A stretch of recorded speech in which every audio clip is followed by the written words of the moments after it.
सांगली जिल्ह्यातल्या विराजवाडी नावाच्या छोट्याशा गावात ही घटना घडली. गाव अगदी शांत, हिरवीगार शेती, सकाळचा पक्ष्यांचा किलबिलाट.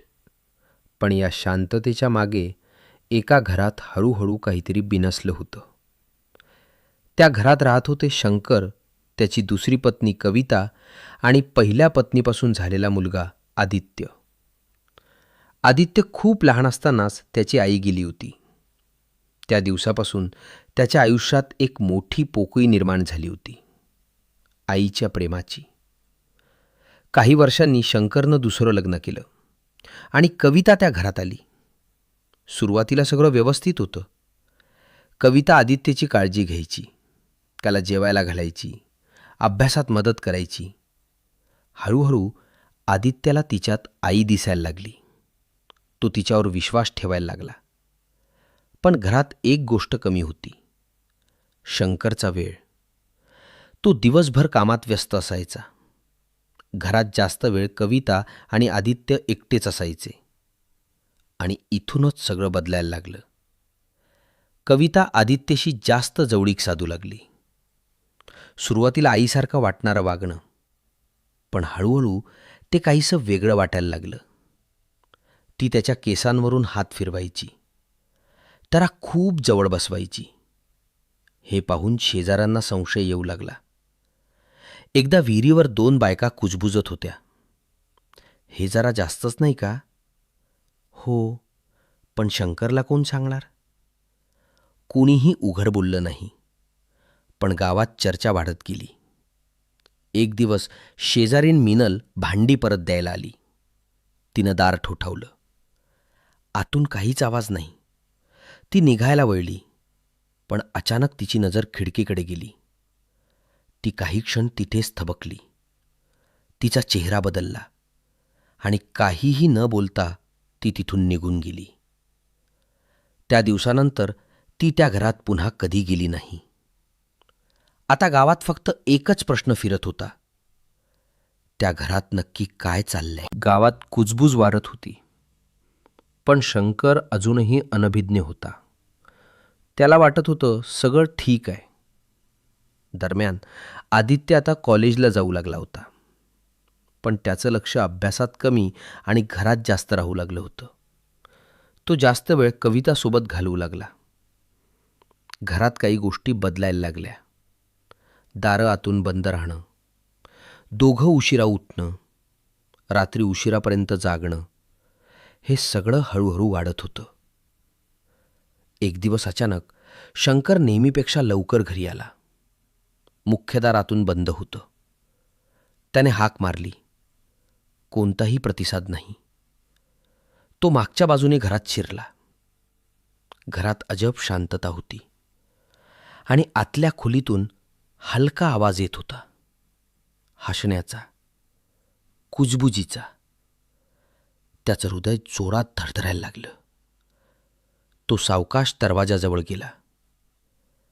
काही क्षण तो तसाच उभा राहिला आणि मग हळूच दरवाजा ढकलला. त्या क्षणी त्याच्या आयुष्याचा सगळ्यात मोठा धक्का त्याच्यासमोर होता. कविता आणि आदित्य, दोघांचेही चेहरे घाबरलेले आणि सगळं स्पष्ट सांगणारे. त्या क्षणी शंकर काहीच बोलला नाही. त्याच्या डोळ्यात राग नव्हता, पण अपमान, वेदना आणि तुटलेला विश्वास होता.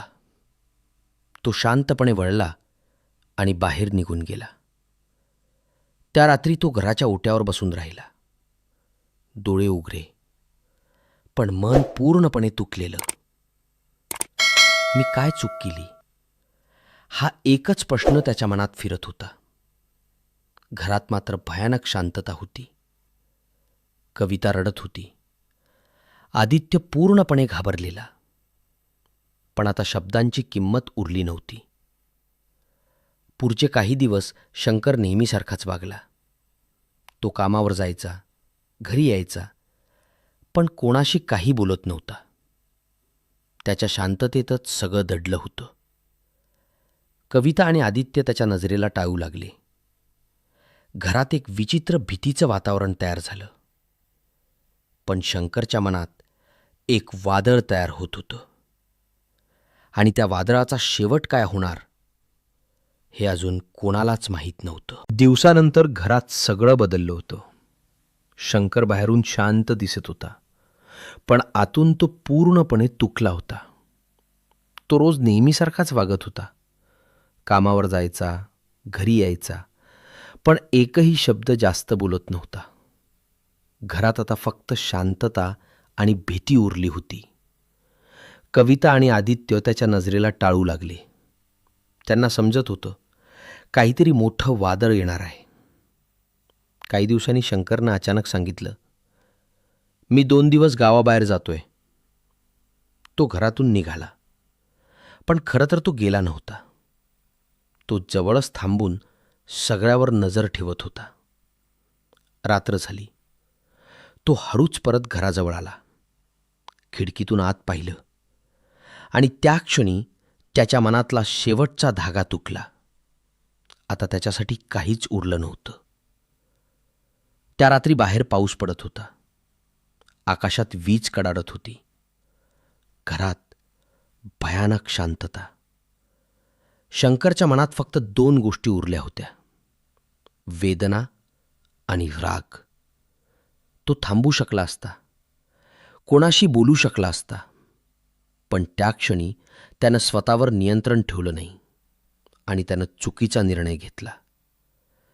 त्या एका क्षणात सगळं संपलं.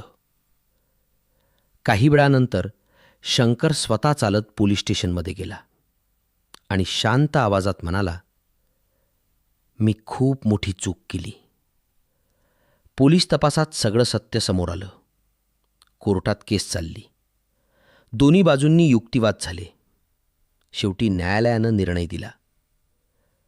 मानसिक धक्का मोठा असला तरी घेतलेला निर्णय चुकीचा होता.